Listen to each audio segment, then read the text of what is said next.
In 1973, one reel of American Graffiti was locked away. Because what Milner did in that 32 Ford shocked even the filmmakers.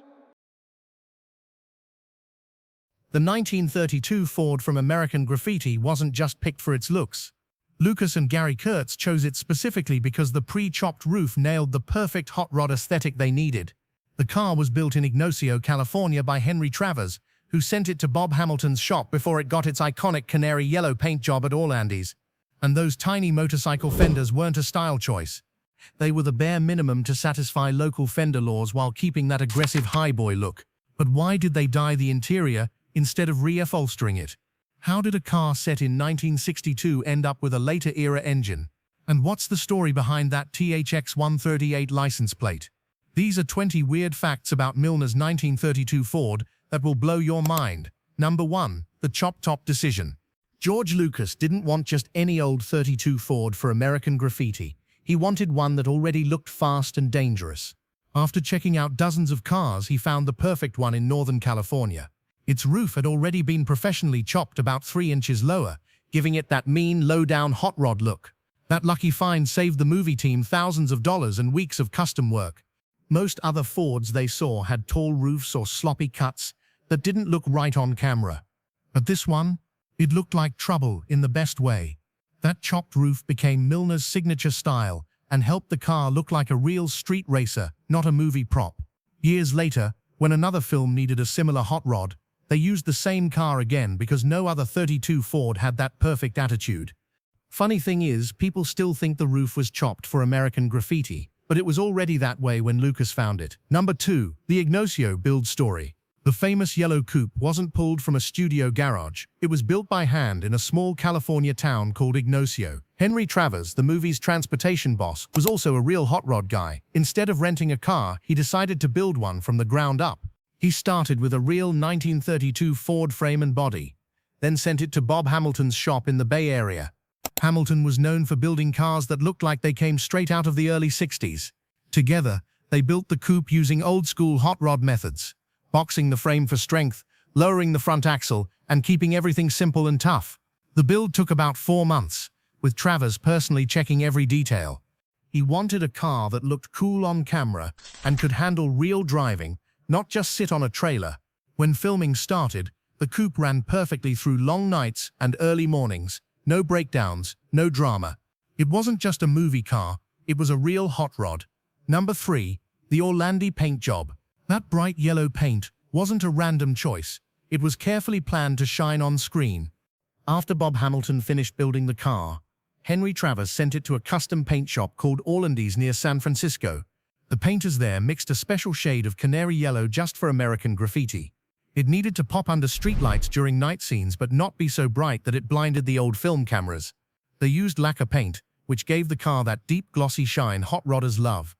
The whole process took about 3 weeks. Sanding, priming, layering the color, and then clear coating for that wet look. Years later, when the sequel More American Graffiti was filmed, they had to repaint it again using enamel instead of lacquer because California had banned lacquer paints.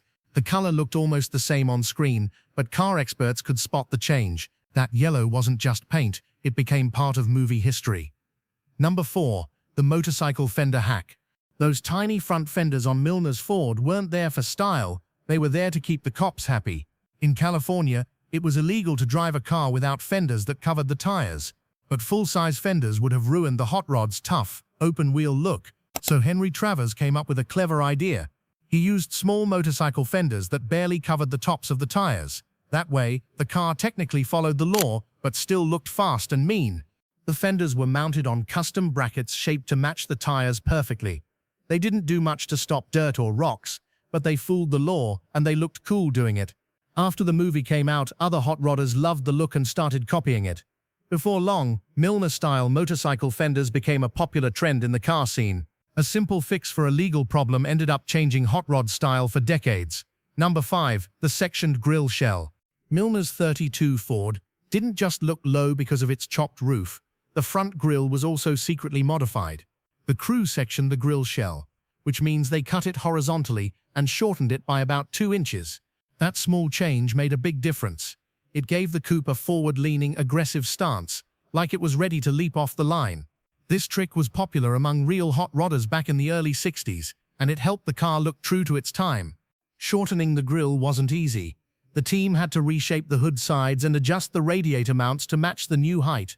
Most movie viewers never noticed it, but car experts spotted it right away. That tiny detail helped Milner's Ford stand out from other 32s.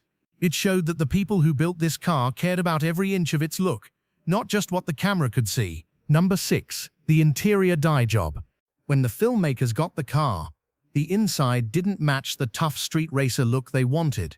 The seats were bright red and white, like something from a 50s diner.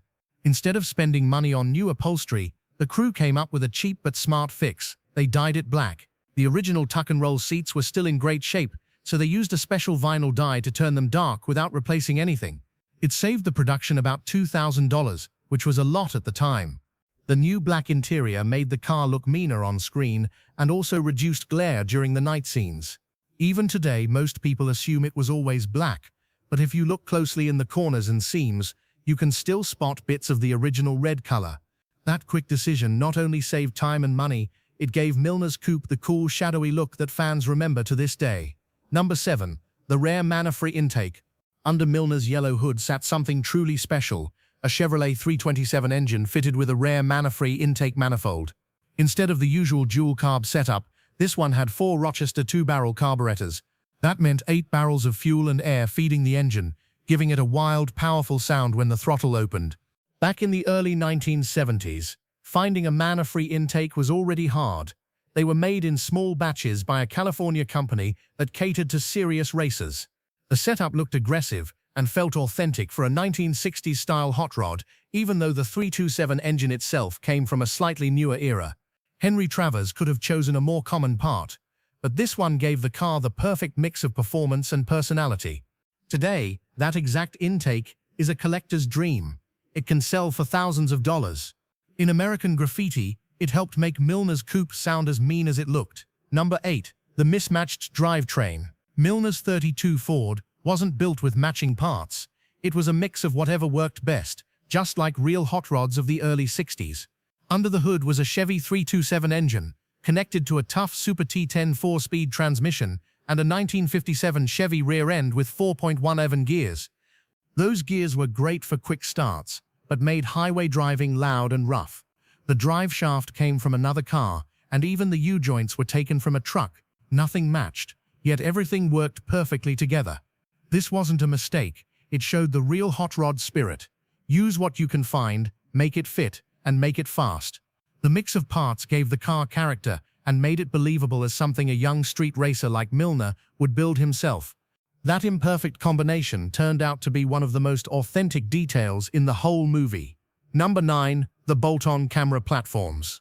To film those famous cruising scenes, the crew had to mount big 1970s film cameras on Milner's 32 Ford, but they couldn't just drill holes into the body, so they came up with a clever solution: removable steel camera platforms that bolted onto the frame without damaging the car. These mounts were strong enough to hold heavy cameras and camera operators while the car was moving. One platform was attached to the back for filming inside the car, and another was fixed to the front for forward-facing shots. They were painted flat black so they wouldn't reflect light or show up on camera. When filming was over, the mounts could be removed in minutes, leaving no trace behind. After the movie wrapped, the platforms were almost thrown away until someone realized they were now pieces of movie history. Today, they're part of what makes Milner's coupe such a legendary film car. Number 10. Travers drove the drag. In the movie's big drag race scene, the person driving Milner's car wasn't actor Paul Le Mat. It was Henry Travers, the man who built the car. During those fast takes, insurance rules wouldn't allow actors to drive at full speed, especially in valuable custom cars. Travers was a skilled racer who knew every inch of the coupe, so he put on Le Mat's jacket and stepped in for the high-speed shots. When the camera shows the yellow Ford flying down Paradise Road, that's really Travers behind the wheel. He handled the car like a pro: smooth launches, tight control, and just the right amount of tire smoke. Le Mat still drove in the close-up and slow scenes, but Travers did the dangerous ones. He later said that racing the car he built was one of the best moments of his career. It wasn't just movie magic, it was a real racer living his dream on film. Number 11. The 10-minute sunrise window.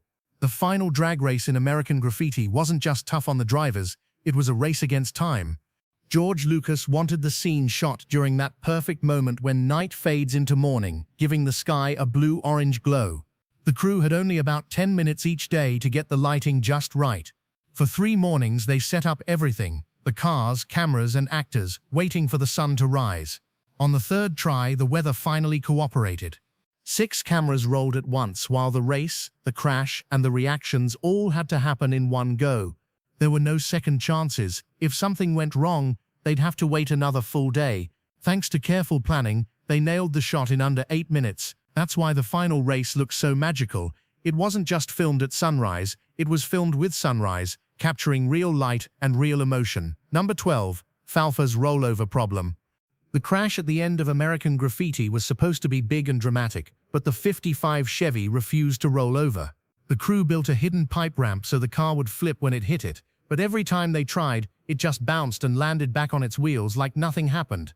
They tried 5 times, and sunrise was quickly approaching.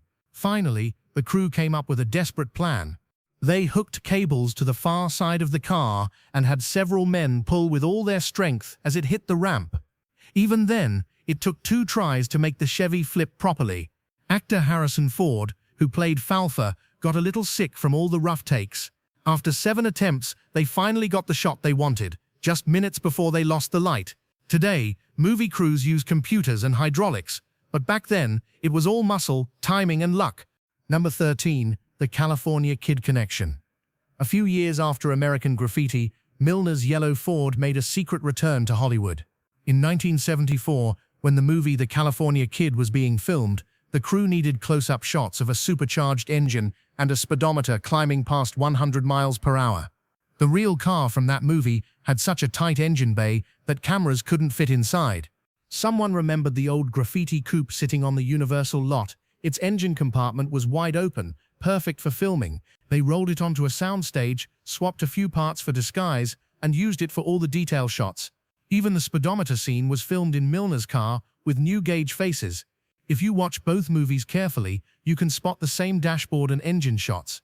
It's one of those hidden Hollywood secrets. Milner's Ford quietly worked double duty, earning another moment of fame without anyone realizing it. Number 14. The $1,500 almost sale. Before American Graffiti became a hit, no one at Universal realized how special Milner's '32 Ford really was. After filming ended, the car was just sitting around in a studio warehouse gathering dust. Someone decided to clear space and listed it for sale for only $1,500, just another old prop car. A few people came to look, but they thought it was too rough. The paint was scratched, the interior was dirty, and the car hadn't been maintained. One buyer even offered $1,000 cash, but the studio refused. Then everything changed. When American Graffiti hit theaters in 1973, the movie exploded in popularity, and the coupe instantly became a legend.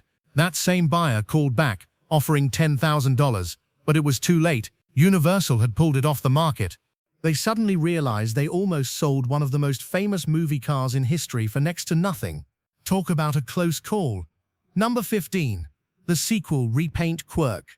When it came time to film more American Graffiti in 1979, Milner's famous yellow coupe needed a refresh. After 6 years in storage and a few appearances at car shows, the paint had faded and cracked. The studio ordered a full repaint in the exact same canary yellow color. But there was a catch.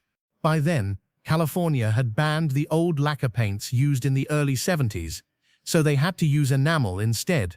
Enamel looked shiny, but it didn't have that deep glassy glow that lacquer gave the car in the first movie.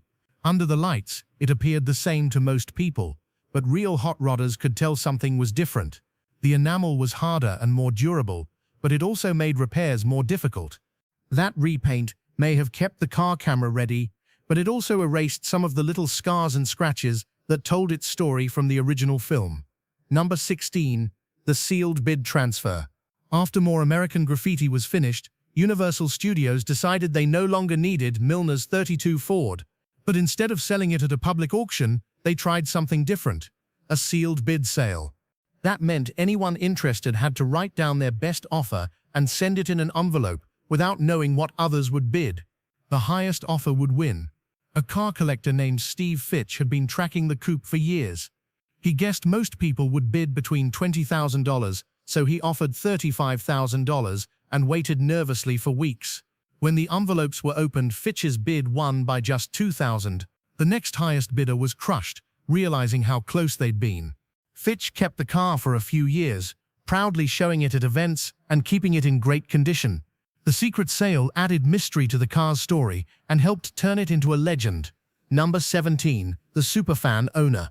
In 1985, a 20-year-old car enthusiast named Rick Figari did something incredible.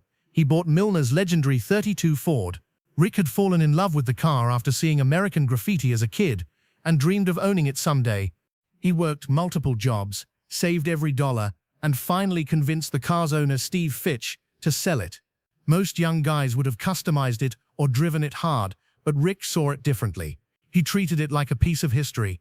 Instead of changing anything, he studied every detail and kept it exactly as it appeared in the movie. He even left the old dyed interior and small imperfections untouched. Over time, he became the go-to expert on the coupe, helping magazines and collectors learn its true story. Rick's respect for the car turned him from just a fan into a guardian of one of the most famous movie vehicles ever built. Number 18. The THX 138 Easter egg. If you've ever looked closely at Milner's 32 Ford, you've seen the license plate, THX 138. That number isn't random at all. It's actually a secret nod to George Lucas's first movie, THX 1138, a sci-fi film he made before American Graffiti. The film didn't make much money, but it helped launch Lucas's career. When it came time to build Milner's hot rod, Lucas asked to use a plate that would quietly reference his earlier work. He changed one number so it wouldn't be too obvious, but fans still caught on. That tiny Easter egg became the start of a running joke in Lucas's later films. You can spot 1138 hidden in Star Wars, Indiana Jones, and more. The plate used in American Graffiti was real and stayed with the car through all its owners. Today, replica THX 138 plates are sold at car shows all over the world, a true symbol of movie car history. Number 19. The anachronistic engine. Here's a fun detail most people miss. The engine in Milner's coupe doesn't actually belong in the time period of the movie. American Graffiti is set in 1962, but the car runs a Chevrolet 327 V8, which wasn't introduced until 1963. That means the car technically has a motor from the future. George Lucas and Henry Travers knew about the mistake, but they didn't care. The 327 was stronger, more reliable, and easier to find parts for than the older 283 engine that would have been accurate. They figured no one except serious car fans would notice. Of course, gearheads spotted it right away, but most forgave it because hot rodders were always upgrading to newer, faster parts anyway. Some fans even joked that Milner must have had connections at a speed shop to get his hands on it early. In the end, the wrong engine helped make the coupe even more memorable. Number 20. The $1 Million Mystique. In 2015, Milner's 32 Ford went up for auction with huge expectations. Experts thought it could sell for over $1 million, and for good reason. This wasn't just another movie car. It was the one that sparked America's love for hot rod nostalgia and helped launch George Lucas's career. It was also one of the first films where audiences saw Harrison Ford in a major role. The auction drew big crowds, and bidding started strong, climbing to around $700,000. But when the reserve price wasn't met, the owner decided not to sell. Instead, the car kept touring across the country, appearing at shows and events where fans could see it in person. People still line up for hours just to sit in it for a few seconds. The no sale turned out to be a blessing. The coupe stayed on the road, still wearing its famous THX 138 plate, still roaring like it did in 1973. Some legends just aren't for sale. And that's why Milner's 32 Ford isn't just a car, it's a time capsule of American spirit, built with sweat, steel, and pure attitude. If you love stories like this, real machines, real legends, and the people who made them raw, then hit that subscribe button right now. Drop a comment telling us which fact surprised you the most. And don't forget to like the video so more classic car fans can discover the magic of American Graffiti. Because here on Regal Rides, every car has a story, and the engine never stops running.